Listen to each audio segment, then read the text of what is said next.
Israel Lebanon तनाव के बीच प्रधानमंत्री नरेंद्र मोदी ने सोमवार 30 सितंबर को इजरायली पीएम बेंजामिन नेतन्याहू से फोन पर बात की। पीएम मोदी ने खुद सोशल मीडिया पर यह जानकारी दी। बातचीत के दौरान पीएम मोदी ने कहा कि दुनिया में आतंकवाद के लिए कोई जगह नहीं है। क्षेत्रीय तनाव को रोकना और सभी बंधकों की सुरक्षित रिहाई सुनिश्चित करना महत्वपूर्ण है। भारत शांति और स्थिरता की शीघ्र बहाली के प्रयासों का समर्थन करने के लिए प्रतिबद्ध है। ये बातचीत ऐसे समय में हुई जब हिजबुल्लाह चीफ हसन नसरल्लाह की मौत के बाद पश्चिम एशिया में तनाव बढ़ गया है। लेबनान में इजरायली हमलों में अब तक 800 से ज्यादा लोग मारे जा चुके हैं। दोनों नेताओं के बीच पिछले 45 दिनों में फोन पर यह दूसरी बातचीत है। इससे पहले 16 अगस्त को दोनों नेताओं के बीच फोन पर बात हुई थी। उस समय भी पीएम मोदी ने इजरायली प्रधानमंत्री को बातचीत और डिप्लोमेसी के जरिए हमास से युद्ध खत्म करने को कहा था। साथ ही सभी बंधकों की तत्कालीन रिहाई, युद्ध विराम पर भी जोर दिया था। 28 जुलाई को हिजबुल्लाह ने इजराइल पर रॉकेट दागे थे।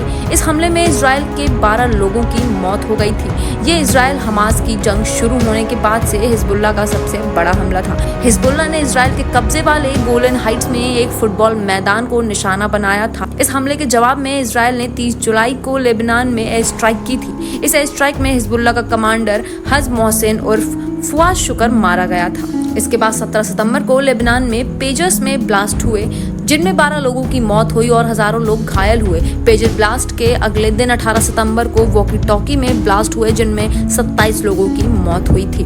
पेजर्स और वॉकी टॉकी ब्लास्ट के बाद इजराइल ने 20 सितंबर को लेबनान पर एयर स्ट्राइक की, जिसमें 45 लोगों की मौत हुई थी। तब से लेकर आज तक इजराइल लेबनान पर हजारों मिसाइलें दाग चुका है, जिनमें 800 से ज्यादा लोग मारे गए हैं। इजराइल के रक्षा मंत्री योव गैलेंट ने सेना को तैयार रहने के लिए कहा है। टाइम्स ऑफ इजराइल के मुताबिक उन्होंने सैनिकों से कहा, हिजबुल्लाह के प्रमुख हसन नसरल्लाह का खात्मा एक बहुत महत्वपूर्ण कदम है। हमारे पास जो क्षमताएं हैं, हम आगे उनका पूरा इस्तेमाल करेंगे। गैलेंट ने सैनिकों से बात करते हुए लेबनान में सैन्य क्षमताओं के इस्तेमाल की बात भी कही। उन्होंने कहा कि हमें आप पर भरोसा है, आप किसी भी काम को अंजाम देने में सक्षम है।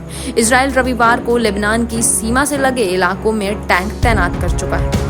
इजराइल ने 2 महीने के भीतर हिजबुल्लाह की पूरी लीडरशिप को खत्म कर दिया। 27 सितंबर को हिजबुल्लाह के हेडक्वार्टर पर 80 टन बम से हमला किया गया था, जिसमें चीफ हसन नसरल्लाह मारा गया। 30 जुलाई को लेबनान पर एक एयर स्ट्राइक में हिजबुल्लाह के दूसरे सबसे बड़े सीनियर लीडर फुआद शुक्र को मार गिराया था। इसके ठीक अगले दिन 31 जुलाई को ईरान पर हमला कर हमास चीफ इस्माइल हानिये को भी मौत हो गई। अब हिजबुल्लाह की लीडरशिप में कोई सीनियर नेता नहीं बचा है। वहीं हमास की लीडरशिप में सिर्फ याह्या सिनवार जीवित है, जो गाजा में मौजूद है।